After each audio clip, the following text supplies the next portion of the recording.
அஸ்ஸலாமு அலைக்கும் வரஹ்மத்துல்லாஹி வபரகாத்துஹு. ஒரு சிறிய ஹதீஸை பற்றி இன்று பார்ப்போம். மரியாதை. நாம் யாருக்கு மரியாதை தர வேண்டும் முதலில்? நம்முடைய மரியாதைக்கு தகுதியானவர்கள் யார் முதலில்? என்று இன்று நாம் பார்ப்போம்.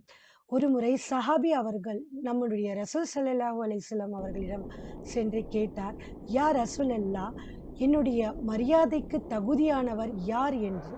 அதற்கு நம்முடைய நபி அவர்கள் கூறினார்கள், உன்னுடைய தாய் என்று. அதற்கு பிறகு யார் என்று கேட்டார். அதற்கு மீண்டும் நபி அவர்கள் கூறினார்கள், உன்னுடைய தாய் என்று. மூன்றாவது முறை கேட்டார். அதற்கு பிறகு யார் என்று.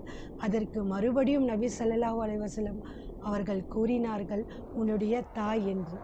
நான்காவது முறை கேட்டார். அதற்கு பிறகு யார் என்று. அதற்கு மீண்டும் நபி அவர்கள் கூறினார்கள், உன்னுடைய தந்தை.